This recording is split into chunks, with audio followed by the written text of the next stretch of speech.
greatest people are self-managing. They don't need to be managed.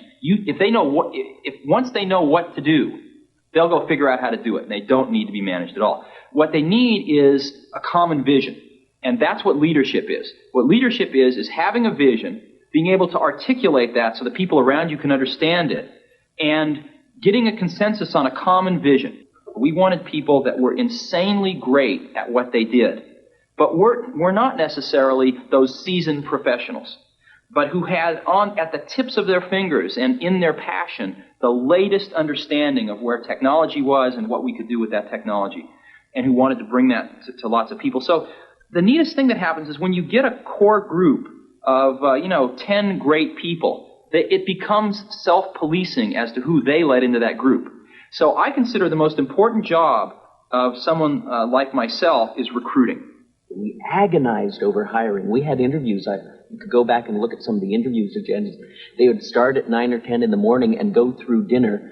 A new interviewee would talk to everybody in the building at least once and maybe a couple times, and then come back for another round of interviews, and then we'd all get together and talk about it. And then they could fill out an application. No, they never filled out. The most critical part of the interview, at least to my mind, was when we finally decided we liked them enough to show them the Macintosh prototype, and then we sat them down in front of it, and if they just kind of were bored or said, this is a nice computer, we didn't want it. We wanted their eyes to light up and them to get really excited, and then we knew they were one of us. And everybody just wanted to work, not because it was work that had to be done, but it was because something that we really believed in, that was just going to really make a difference. And that's what kept the whole thing going. We all wanted exactly the same thing, and instead of spending our time arguing about what the computer should be, we all knew what the computer should be, and we just went and did it. We went through that stage in Apple where we went out and we thought, oh, we're going to be a big company, let's hire professional management. We went out and hired a bunch of professional management.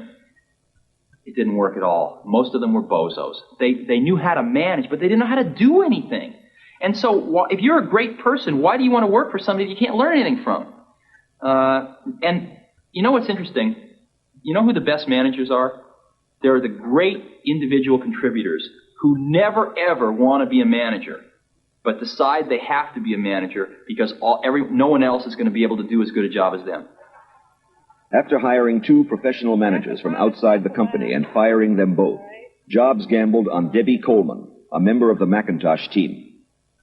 32 years old, an English literature major with an MBA from Stanford, Debbie was a financial manager with no experience in manufacturing. I mean, there's no way in the world anybody else would give me this chance to run this kind of operation. And I don't kid myself about that. This is an incredible high risk, both for myself personally and professionally, and for Apple as a company, to put a person like myself in this job. I mean, they're really betting on a lot of things. We're betting that my skills at organizational effectiveness, override all those, lack of technology, lack of experience, lack of, time in manufacturing. So it's a big risk, and I'm just an example, and every single person on the Mac team, almost to your, entry-level person, you could say that about.